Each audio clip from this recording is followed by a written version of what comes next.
Good morning, good morning, good morning. Welcome and thank you for checking in and coming back to Talk Visual 305. This is another episode where we bring you some tips and tricks from downtown Homestead. I have my guy here to the right and I wanted to have him introduce our guest, Mr. Julio. What do you got? Good morning. We got a special guest in the building, a good friend of mine, a Homestead native. This guy's been doing it big for a while now. He's a big advocate of habits and making sure that you've got discipline. We've got the one and only Frank Revuelta in the house. Morning. Thank you, gentlemen, for having me here. You're welcome. So Frank, how are you, man? Give us an intro to you. How are you doing, sir? Man, I can't complain, man. I wake up every day early and just ready to attack. Like no day is a rough day for me. Every day is just a blessing. That's just the way I work with it. That's what's up. He's got the line, let's ride. Let's ride. He's got the tag, let's ride. If you haven't seen that tag, let's ride. Let's ride. Please like and subscribe, like and follow us on Instagram. Mm-hmm. He's got a lot of cool things on there. So Demetrius, go ahead and kick it off with some of the questions for our buddy Frank. Well, no, I mean, basically, Frank, as we have our podcast, we simply like to leave crumbs for the next generation. We wanted to kind of check in with you. Okay. We want to say thank you for coming on our podcast today and just leaving some gems for the next generation. So tell us a little about yourself, man. Well, I'm like Julio mentioned. I'm raised and I've always been in Homestead.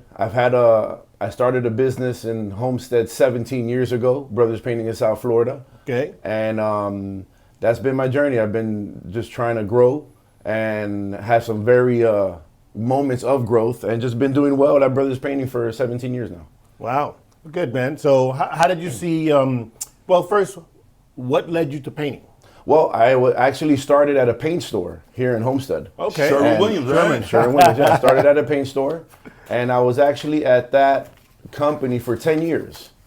Okay. And I started in Homestead, and I moved up. Moved up in the ladder, and all the way down to the Keys. And but then I had an opportunity. I ran into an opportunity in the Keys, and that's when the business started. Right. So obviously. You started off, you went through that the passion of learning about the painting world, or just in business in itself, and you scaled that into now you probably do it for yourself or do it with a group.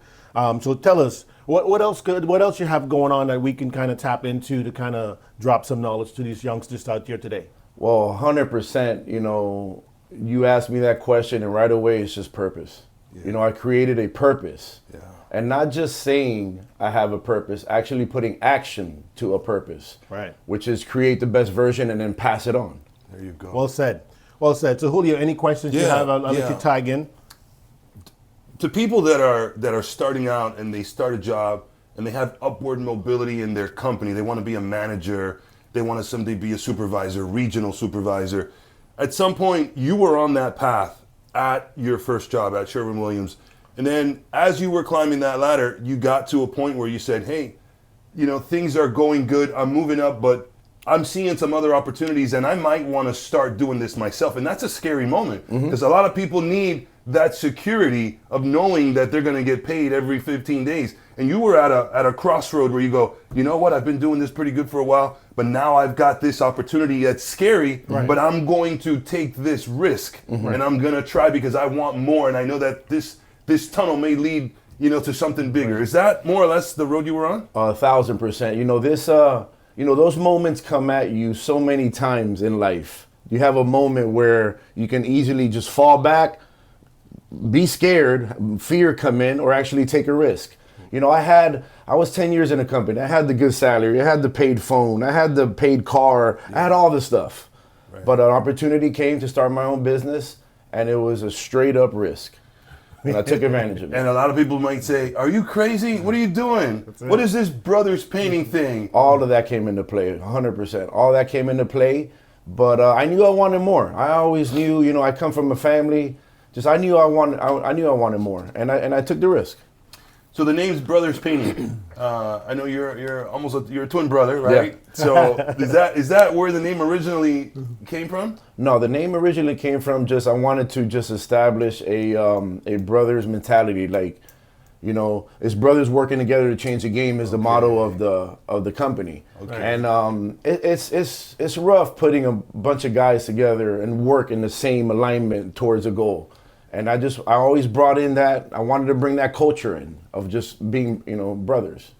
I've seen the growth of the company, 17 years, right? And at first, you know, it's a slow start, and all of a sudden, boom, it explodes. And people are like, damn, Frank, you're at a different level now. You leveled up, right? He's doing some way bigger things. You prepare yourself and your team to get ready for that, because the quality of the people that you meet, I think you had mentioned in some of the things you wrote, it's not about the money. It's about the relationship. You still live by that motto today. Right. Yeah, when I first started, yes.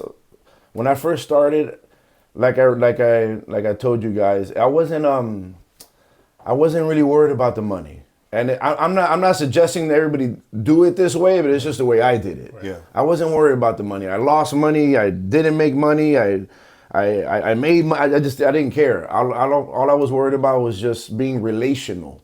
I just wanted to just get my brand out of there, which is Brothers Painting. Right. I wanted to just get it out there and make sure I had a bunch of vans that said it, a bunch of guys with the t-shirts on. I just wanted to get the name out there and obviously bring the quality with it. And it just that's what worked out for me. Well, we definitely saw you around. I mean, we saw the trucks. I was like, I don't know who they are, but I know who needed painting. Like Amazon now. They're like Amazon trucks now. They were everywhere. So, you know, so one of the things that, you know, obviously, we always ask the question to especially business owners. Well, what is it that you want persons to know about yourself? I mean, for those who don't want to be secretive about everything that they got going on, especially today. The next gen will never know. If everybody kept everything secretive, we wouldn't know what to do for the most part. You know, just for the young generation especially, you know, if I can say something, you know, it's just time wasted. I would easily stay away from the drugs, stay away from alcohol, stay away from chasing girls, just somehow lock into yourself and create your brand, your name, create good habits, you know. I have a motto, a self-motto that says habits over everything. Yeah. Right. And if you can just create that base at a young age, see, I created that at a later age, which is all great. But if I told myself when I was younger if I can just have created that at a younger age, could have just been way more like opportunities and be able to attract better things at an earlier stage. So that's what you would have told your younger self too as well? Yes. Yeah. Just to stay in and be aligned. And as I mentioned earlier about purpose, I know at a young age we're running, we're gunning, and we're just not listening. But if we're able to just create a purpose at a young age, oh my goodness. True. So what made you stay local? Why didn't you move out of town? Because I'm sure you could have gone wherever you wanted to go. Most people pack it up and says, you know what, I'm out of here. You stayed grounded. I stayed grounded. I was, like I mentioned, I was 10 years at Sherwin-Williams, local between Homestead and the Keys. I flourished there. I did good there. I climbed the ladder, the corporate ladder there. I did well there. And then I got the business, and the business, did well too. Right. So it was easy, and plus I like it here. Right. I like what Homestead brings. We're close to the water, we're close to Miami, we're close to the Keys, and just Homestead to me is the melting pot. Home. Yeah. That's it, the melting pot. So Frank, family life. Is there such thing as balance? A lot of times we're nothing without our wives. And I speak for the three of us because we all got dominating and very powerful wives that support us. But sometimes you got to have that balance. And personally, sometimes I'm like, you got to put balance aside. We got to go hustle, right. Mm-hmm. And then we might be able to put some balance in later. Mm-hmm. How's balance work in your life? Balance is tough for me, man, because I'm always looking for better, want to do more, and just balance doesn't really apply to that sometimes with me. Right. But I know what's made me better as far as balance is my wife. Yeah. She's changed. Like, I've changed for her. Yeah. Like, because I when I was at Sherwin-Williams, I had horrible habits. Yeah. I was into drugs, I was into drinking, I was into partying, I was into just being up late at night. I went through that stage. Yeah. But my wife came into play. She saw the end of that. and she actually helped me change.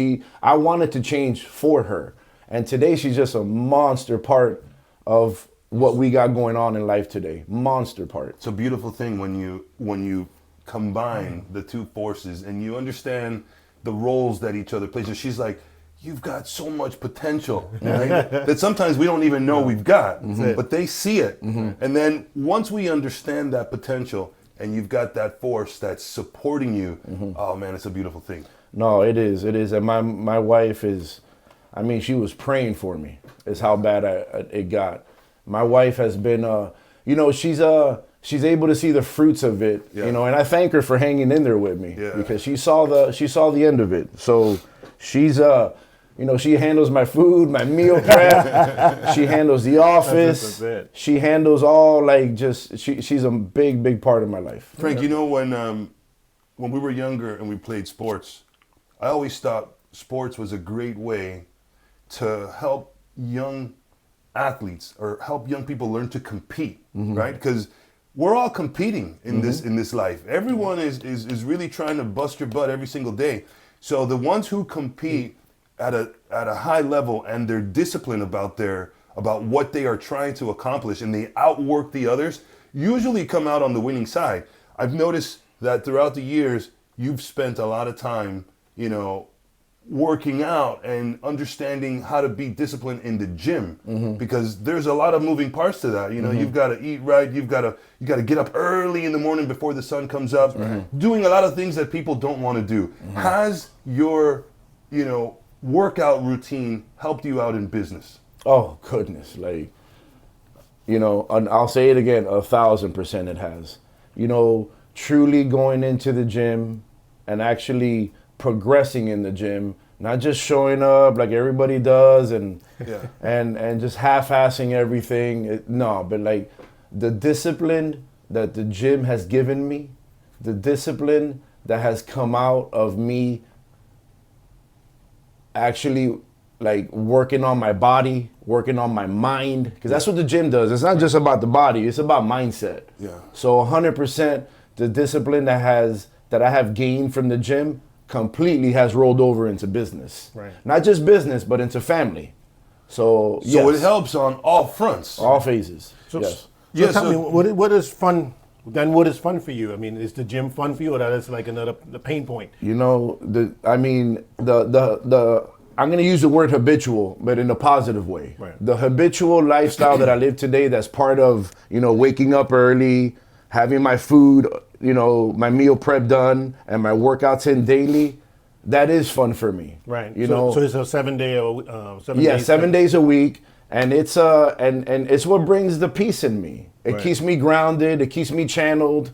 And it's part of the purpose. I'm creating my best version to then pass it on. My family's looking at me. My daughters, my wife. My wife is in the gym now. My friends around me are all doing this together. That's We're creating our best selves, so then we can pass it on. Our kids are always looking. Always. That's right, man. So it's a unique bubble you have, you know, because obviously it's very easy to do the wrong thing. Yeah. You know, and I tell persons that all the time as we go out there, doing the stay at home, do nothing, eat what you want. It's very easy. Yeah, super easy. And let me tell you, saying no to all that stuff, there's so much power in saying no to comfort, no to the bad food, no to drugs, no to alcohol, no to whatever it is you have to say no to. If the day you're able to channel in and say no to stuff, that's what brings the power. And I mean like real no's. Not a no for 3 months. I mean like a real no. A permanent. like a decision within yourself. Right. To really and just gain ground on the nose. Yeah. But you know, no is a real answer. Yeah. Not Yeah. everybody likes that word. Yeah. And not a lot of people know how to say no. Yeah. Right? So there's always yes people. Yeah. Yes. Yeah, exactly. Yes. Yes. You don't want to disappoint anybody. You have to go through this removal process. You got to go through this removal process so that you can just get the clouds out, get the fog out. You got to go through this removal process and then create the good habits. And then there's a saying, create the good habits, and then the habits, well, what is that? Goodness, I forgot the saying. But you create the good habits. And good things will come of it. And that's it. And then you are the habit. That's you right. are, you know, you are how you live your habits. So become the best versions of yourself. Yeah. So, I mean, you're a twin. Are you the older of the? I'm the older You're the son, older. yeah. How many seconds? Yeah, not seconds, but minutes. Minutes. 2 minutes. Shout out to Yeah. Joe. Big shout out to Joe Revuelta. Yeah. Super funny dude. Super cool to hang out with too, man. It's good, man. It's always great. Right now, especially downtown Homestead. I mean, what do you see for the downtown Homestead? I mean, it is here. It's not going anywhere. You see, they're trying to revitalize it. Give us your perspective of what you see downtown. Like downtown Homestead, meaning right now, here where we're outside, at. Yeah, downtown where you're at. What is your feel for what you see from being here? You for so long? know, I think a lot of people wish that it would, there's a thing, like I'll touch on it. There's a thing like like what you just mentioned. It stays how it is. There's a lot of people wish that, if there's a way to keep the homestead feel of it, but at the same time modernize it. Yeah. If we can somehow do that, I don't even know if that's possible. Yeah. Modernize the hometown feel. Yeah, get the new lights, the new signs, the new facades, the newer look to bring in that. But I don't know. That's in the hands of the officials. Yeah, listen, exactly. Frank was very instrumental with trying to revitalize Homestead. Not only has he invested in downtown, he's got his building, his headquarters here in downtown Homestead, but he was once the forefront of the 4-8 movement that was on Chrome, and everybody was talking about this new restaurant and how beautiful it was and how great the service was and all of these great things that were jump-starting this new wave in downtown Homestead. But, I'll let Frank talk a little bit about some pivots that he made there, because we were all hoping that was going to be the next big thing. So can you tell us a little bit about just briefly what may have happened there? Another risk, just a risk taker. But, we had a vision. We had a vision to bring, we don't want to say bring Miami to Homestead, because we like Homestead. I've lived here all my life. But just bring a style to Homestead that can, instead of people going up to Miami to get this style, we wanted to just keep it here hometown. But I don't know if we were just ahead of time. Yeah. I don't know if it just people weren't ready for it. Just whatever it is, we hung in there for some time, and then obviously, just to bring it up, just the COVID thing didn't help. Yeah. Right. But at the end of the day, we had a vision. We love Homestead. I live in Homestead. My primary home is in Homestead. My business is based out of Homestead, and we were just trying to elevate, the community. It was definitely the talk of the town. Right, I know. Everybody was buzzing about it. It was the spot to go to for a while. But I think you're right. There was some things that were happening that didn't help. But I know that if you guys ever did it again, it'll really kick off. Let's see. Let's put that up there. That's it. We speak those things into into action. So at the end of the day. You grew up here. You planted your business here. Your family, are here as well. What would you like to see your next steps be out there for yourself? So, right now you're thinking, well, I'm a businessman now, and when I kick back, is it going to be I'm going to stay local, or I'm going to just retire somewhere else? What does that look like for you? No, our home is here. We have a beautiful home here at Homestead. Our home is here for right now. There's no planning of moving out of here or anything. Again, I have everything that I love here in Homestead. I'm able to just go north, go south, go east, go west. Yeah. We're comfortable here. However, I do want to take some new ventures out business-wise. I want to, not that I want to, we're going to. Yeah. That's just a level of mindset. Yeah. Right. I will be somehow developing a spec home and selling it. Yeah. That I do want to get into that. I'm in the business already. Yeah. I've already kind of flirted with it in many ways. I believe I can. I know I can. So that opportunity will show up here. True. What is a spec home? Just it's it's where you can you buy a custom built. You buy some plans and you custom built the home off the plans, and then you turn around, you buy the lot, you build the home, you sell it. Cool. Sounds easy. Frank, you've obviously done very, very well in life, and I want to ask for your kids or any young people. Most parents, not saying me or anybody here, but most parents say, I want my son or daughter to be doctor, lawyer, accountant. If they were to tell you painting business, and you could say it's done pretty well for this family, are you guiding? Would you tell people to go down that route to the young generation? Would you say, hey, consider trades, consider air conditioning, consider electricians, consider plumbing? The things the AI cannot take. Yeah, no, I'm gonna be, because I can only tell you, with my experience with that, I will tell you 100% yes, because those things, especially where everything's going now with the homes, it will explode here at one moment. Yeah. So we will need tradesmen, trade companies all over. But what I would say first is, especially to the young, okay with the business, have the vision, have the action towards it. But the faster you build yourself with good habits and get rid or don't even start on the bad habits, because I feel like as a man, we're always going to fall back when there's tough days, rainy days, good days, whatever. We're always going to fall back on our habits. And if your habits are on the wrong side of the habits, you're going to fall back on the binge eating, the hanging out, You're going to do stuff that's just not aligned with this big business that you want to grow.